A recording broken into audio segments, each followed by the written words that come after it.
Welcome to Englishor, Learn by Listening, your daily dose of English listening and learning practice. The audio in this video is from LibriVox, a public domain source. This content is used strictly for educational purposes to improve your English listening skills. It's also perfect if you're preparing for IELTS, TOEFL, or any language proficiency test. Don't just learn English, hear it, feel it, live it. This is part 1 of a multi-part English listening story. Make sure to follow the full series for complete learning. Let's begin today's practice. A Hunger Artist by Franz Kafka, translated by Ian Johnston. Recording by Corey Samuel. This was also the reason why the hunger artist began to tremble at these visiting hours, which he naturally used to long for as the main purpose of his life. In the early days, he could hardly wait for the pauses in the performances. He had looked forward with delight to the crowd pouring around him, until he became convinced only too quickly, and even the most stubborn, almost deliberate self-deception could not hold out against the experience that, judging by their intentions, most of these people were, again and again without exception, only visiting the menagerie. And this view from a distance still remained his most beautiful moment. For when they had come right up to him, he immediately got an earful from the shouting of the two steadily increasing groups, the ones who wanted to take their time looking at the hunger artist, not with any understanding, but on a whim, or from mere defiance. For him these ones were soon the more painful. And a second group of people, whose only demand was to go straight to the animal stalls. Once the large crowds had passed, the late-comers would arrive, and although there was nothing preventing these people any more from sticking around for as long as they wanted, they rushed past with long strides, almost without a sideways glance, to get to the animals in time. And it was an all too rare stroke of luck when the father of a family came by with his children, pointed his finger at the hunger artist, gave a detailed explanation about what was going on here, and talked of earlier years, when he had been present at similar, but incomparably more magnificent performances. And then the children, because they had been inadequately prepared at school and in life, always stood around, still uncomprehendingly. What was fasting to them? But none the less, the brightness of the look in their searching eyes revealed something of new and more gracious times coming. Perhaps, the hunger artist said to himself sometimes, everything would be a little better if his location were not quite so near the animal stalls. That way it would be easy for people to make their choice, to say nothing of the fact that he was very upset and constantly depressed by the stink from the stalls, the animals' commotion at night, the pieces of raw meat dragged past him for the carnivorous beasts, and the roars at feeding time. But he did not dare to approach the administration about it.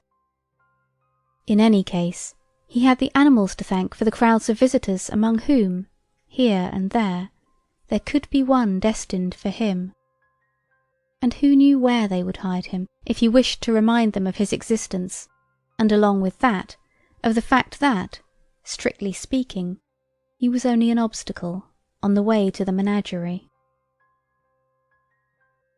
A small obstacle, at any rate, a constantly diminishing obstacle. People got used to the strange notion that in these times they would want to pay attention to a hunger artist, and with this habitual awareness, the judgment on him was pronounced. He might fast as well as he could, and he did, but nothing could save him any more. People went straight past him. Try to explain the art of fasting to anyone. If someone doesn't feel it, then he cannot be made to understand it. The beautiful signs became dirty and illegible. People tore them down, and no one thought of replacing them. The small table, with the number of days the fasting had lasted, which early on had been carefully renewed every day, remained unchanged for a long time, for after the first weeks the staff grew tired of even this small task. And so the hunger artist kept fasting on and on, as he once had dreamed about in earlier times, and he had no difficulty succeeding in achieving what he had predicted back then. But no one was counting the days. No one, not even the hunger artist himself, knew how great his achievement was by this point, and his heart grew heavy. And when, once in a while, a person strolling past stood there, making fun of the old number, and talking of a swindle, that was, in a sense, the stupidest lie which indifference and innate maliciousness could invent, for the hunger artist was not being deceptive, he was working honestly, but the world was cheating him of his reward. Many days went by once more, and this too came to an end.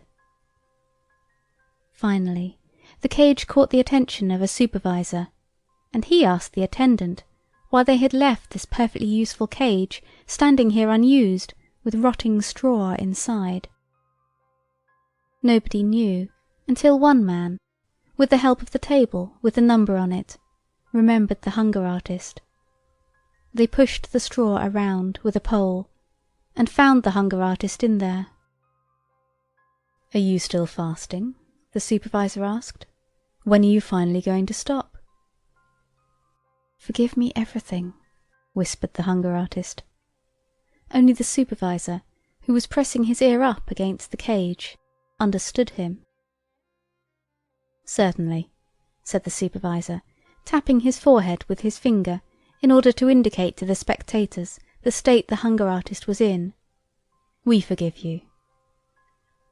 "I always wanted you to admire my fasting," said the hunger artist. "But we do admire it," said the supervisor obligingly. "But you shouldn't admire it," said the hunger artist. "Well then, we don't admire it," said the supervisor. "But why shouldn't we admire it?" "Because I had to fast. I can't do anything else," said the hunger artist. "Just look at you," said the supervisor. "Why can't you do anything else?" "Because," said the hunger artist, lifting his head a little, and, with his lips pursed, as if for a kiss, speaking right into the supervisor's ear, so that he wouldn't miss anything.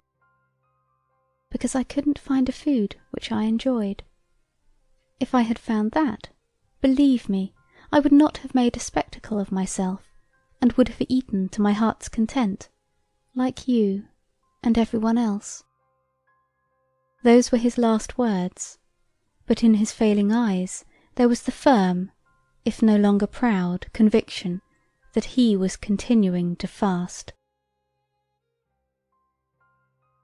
"All right, tidy this up now," said the supervisor. And they buried the hunger artist along with the straw. But in his cage they put a young panther.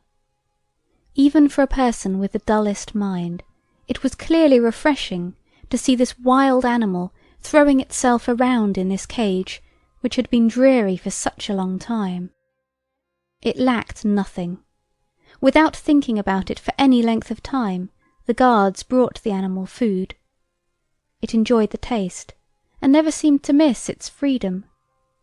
This noble body, equipped with everything necessary, almost to the point of bursting, also appeared to carry freedom around with it. That seemed to be located somewhere or other in its teeth, and its joy in living came with such strong passion from its throat that it was not easy for spectators to keep watching. But they controlled themselves, kept pressing around the cage, and had no desire to move on.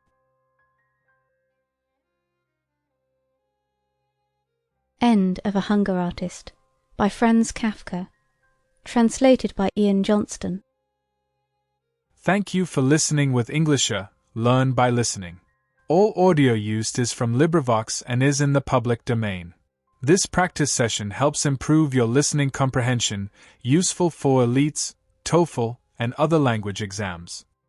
Don't just learn English, hear it, feel it, live it. Keep learning, keep growing, and commit to yourself. Until I master English, I will give my 100% every single day. Like, subscribe, and share if you found this helpful. Comment your favorite word or moment from today's practice. See you in the next one.